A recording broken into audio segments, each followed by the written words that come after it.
ప్రసాదం తిన్నారా మీరు ఎప్పుడన్నా? ఓ బోల్డ్ సార్లు తిన్నా. బోల్డ్ సారు. తోటలో మహాలక్ష్మి తల్లి జాతర జరుగుతుంది మా ఊళ్ళో, మహాలక్ష్మమ్మ. అక్కడే ఉండేవాడిని.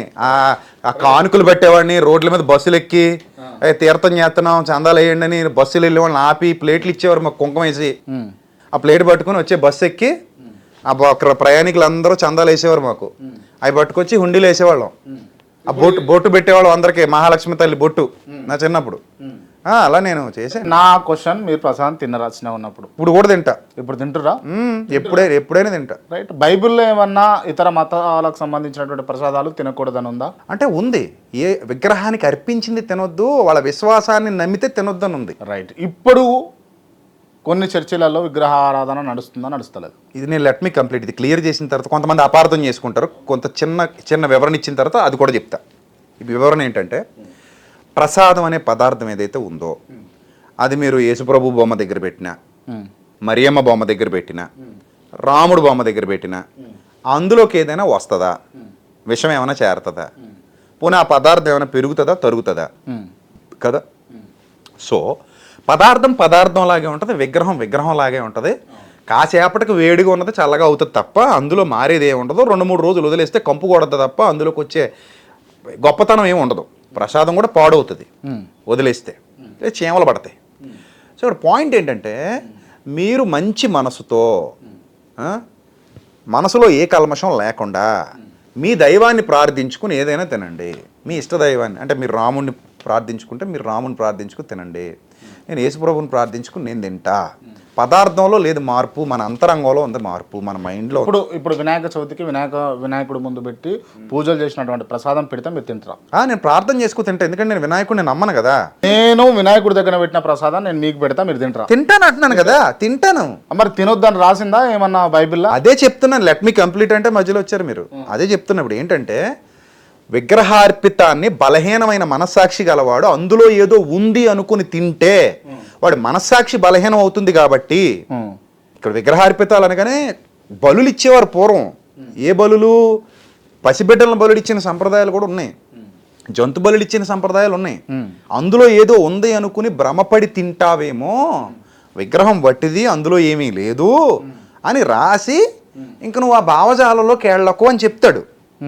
ఇంకొంచెం ముందుకెళ్ళిన తర్వాత అంటాడు, అసలు విగ్రహంలోనూ లేదు, ఏమీ లేదు, విగ్రహం దగ్గర పెట్టిన దాంట్లోనూ ఏమీ లేదు, నీ మనస్సాక్షిలోనే అంతా ఉంది. ఒకవేళ ఎవరైనా నీ దగ్గరకు వచ్చి నీకు ప్రేమగా ఏదైనా ఇస్తే అది తీసుకొని తిను. అయ్యో ఇది మా విగ్రహానికి అర్పించింది రా, మరి నువ్వు నమ్ముతున్నావా మా విగ్రహాన్ని, తింటావా నువ్వు అని అంటే, వాడి మనస్సాక్షి నిమిత్తం, బలహీనుడైన వాడి మనస్సాక్షి నిమిత్తం నీ తినడం మానేస్తే మానే అన్నాడు. ఇప్పుడు బిలీఫ్ సిస్టమ్స్ ఎలా ఉంటాయంటే, శనివారం చాలామంది చికెన్ మటన్ తినరు హిందువుల్లో కూడా. అది బిలీఫ్. అది ఆ రోజు బలవంతంగా నువ్వు చికెన్ తినాలి అని నేను పెడితే అది రైటా? కాదు కదా. ఆ మనసులో బిలీఫ్ పెట్టేసుకున్నాడు కదా. అలాగే స్వామయ్యప్ప మాల్లో ఉండగా, దీక్షలో ఉండగా కూడా చాలామంది తినరు.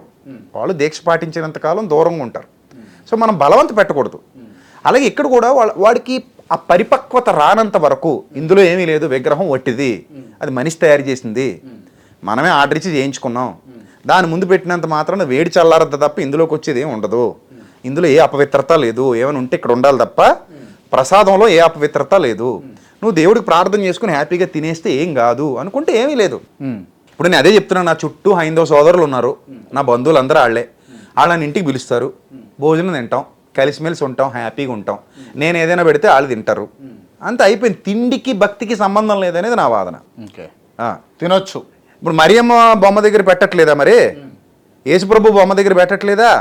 పెడుతున్నారు కదా. మరి అది ప్రసాదం కాదా, అది విగ్రహం కాదా? బాగా ఆలోచించండి. ఇప్పుడు మరియమ్మ బొమ్మ దగ్గర పెట్టిన దాంట్లో ఉన్న పవిత్రత ఏంటి, యేసుప్రభు బొమ్మ దగ్గర పెట్టిన అట్టిపండులో ఉన్న పవిత్రత ఏంటి, ఇప్పుడు రాముడు బొమ్మ దగ్గర పెట్టిన అట్టిపండులో ఉన్న అపవిత్రత ఏంటి? అది మీ మనస్సాక్షికి సంబంధించింది తప్ప పళ్ళన్నీ దేవుడు సృష్టించినవే కదా. ప్రకృతిలో ప్రతి పదార్థం పరమాత్మ సృష్టించిందే కదా. ఎవరి నమ్మకాలకు తగ్గట్టు పోతున్నారు వాళ్ళు. మీ బిలీఫ్ సిస్టమ్స్ మీరు పెట్టుకున్నారు అవి. రైట్. ఓకే. పదార్థంలో ఏ ప్రాబ్లం లేదనేది నా వాదన. నేను మొన్న విజయప్రసాద్ రెడ్డిని ఇంటర్వ్యూ చేస్తే ఆయన జై శ్రీరామ్ అన్నందుకు తింటానంటే తప్పేం ఉంది అని అన్నాడు ప్రసాదం. దానికి పాపం ఆయన మీద పడిపోయి నానా రచ్చ చేసి అవునండి ఆవాహన నేను చేసేసి. దానికి సంబంధించి కూడా నేను వీడియో చేయడం జరిగిందండి. నాకు కూడా అలాంటి స్పందనే వచ్చింది. మీరు ఎవరికి విజయప్రసాద్ రెడ్డి గారికి సపోర్టివ్గా మాట్లాడుతున్నారా, ఆయన తొత్త, ఆయన కుక్క అన్నట్టు నన్ను మాట్లాడారు. ఇప్పుడు తినడం తినకపోవడం అనేది వాక్యానుసారంగా ఆలోచిస్తే దేవుడు మాట్లాడిన మాట ఏంటంటే విగ్రహాలకు అర్పించిన వాటిని తినొద్దన్నాడండి. విగ్రహాలకు అర్పించిన వాటిని తినొద్దన్నాడు. అంతే తప్ప అసలు హైందువులు ఇచ్చినవి తినకండే, అన్య మతస్థులు పెట్టినవి తినకండే అని ఎక్కడ అనలేదు సార్. ఎందుకంటే ఈ టర్మ్స్ కండిషన్ తింటే తప్పే ఉంది సార్, నాకు అర్థం కాదు. విగ్రహాలకు ఇచ్చింది తినొద్దు అని చెప్పడానికి సార్ ఇప్పుడు దేవుడు పెట్టాడు సార్ ఆ క్రమాన్ని.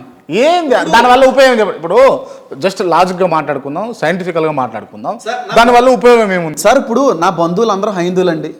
ఇప్పుడు నా బంధువులు ఇంటికి వెళ్తానండి. ఇప్పుడు నేను ఒక విషయం చెప్తాను సార్.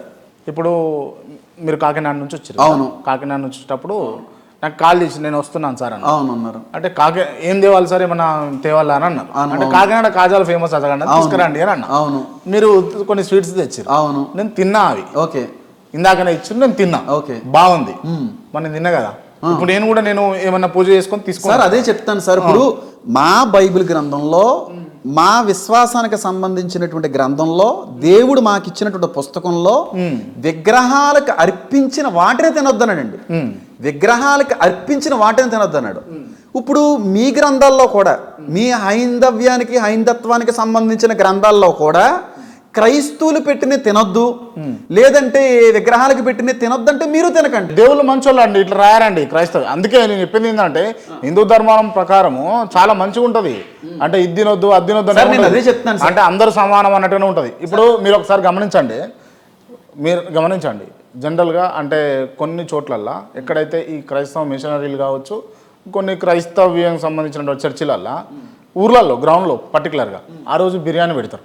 జనరల్గా ఏది క్రిస్మస్ రోజు అవును బిర్యానీ పెడతారు, ఏదైనా ఉంటే ఫుడ్ ఐటమ్స్ అరేంజ్ చేస్తారు. పిలువంగానే ఈ హిందువులందరూ కూడా అడిగి పోయి తినేసి వస్తారు. పాపం తెలిసో తెలియక తినేసి వస్తారు. వినండి, అదే శ్రీరామనవమికో, లేకపోతే ఆంజనేయ స్వామి జయంతికో, లేకపోతే ఆంజనేయ స్వామి పూజకో, లేకపోతే సీతారాముల కళ్యాణం రోజో, ఆ రోజు ఏ క్రైస్తవునైనా పిలిచి ఇక్కడ తిన్నురా అంటే తినరు. అది దేవుని పెట్టింది కాదుగా, ఇది కూడా దేవుని పెట్టింది కాదుగా. ఇక్కడికి వచ్చి హిందువులు తిన్నప్పుడు అడిగి పోయి క్రైస్తవులు కూడా తినాలి. వినాయకుంది అన్నప్రసాదం పెడతారు. తినాలి అని అనకండి సార్, తినాలి అని అనకండి. తప్పే ఉందండి. ఇప్పుడు నేను చాలా మందిని అడిగిన, విపత్కార పరిస్థితిలో ఉన్నారు, ఫుడ్ లేక చచ్చిపోతారు, ఫుడ్ తీసుకొచ్చి పెట్టిరు.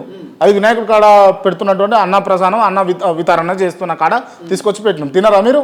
సార్ ఇప్పుడు తెలిసి ఆ ఆజ్ఞని అతిక్రమించొద్దు అన్నాడండి. ఆజ్ఞ ఏముందండి? సార్ నేను చెప్పేది మీకు అర్థం కాలేదు సార్. ఇప్పుడు మా ఊళ్ళో వచ్చి తింటారని అంటున్నారండి. మేము తింటున్నాం కదా అని మీరు అంటున్నారు. ఎందుకు తింటున్నారు? మీరు మీ గ్రంథాల్లో తినకూడదనే మాట లేదు కాబట్టి. ఉంటే తినరు మీరు కూడా. మీరు ఇప్పుడు బొట్టు పెట్టుకుంటున్నారు సార్, బొట్టు పెట్టుకుంటున్నారు. బొట్టు పెట్టుకోవాలి అనేది ఉంది కాబట్టి మీరు పెట్టుకుంటున్నారు. ఆ ప్రస్తావన లేకపోతే మీరు బొట్టు పెట్టుకుంటారా? రైట్. అంటే మీరు ఎట్లుంటుంది తెలుసా, నేను కొన్ని గమనించిన క్రిస్టియన్స్లలో కూడా, అంటే పాసిబిలిటీస్ ఉంటే మాత్రం మంచిది, పాసిబిలిటీస్ లేకపోతే మాత్రం చెడ్డది అని అంటారు. ఇప్పుడు నేను ఒకటి చెప్తా వినండి.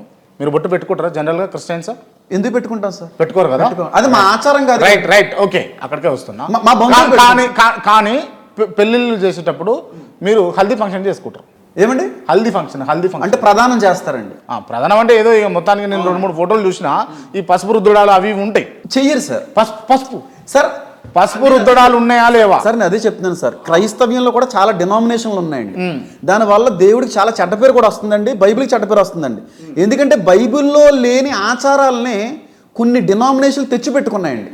ఆ కారణాలు బట్టి మీలాంటి వాళ్ళ బట్టి మేము మాటలు అనిపించుకోవాల్సి వస్తుంది సార్. కానీ వాస్తవాలే ఇవన్నీ జరుగుతున్నాయి. అందరూ ఇలా ఉండరు సార్.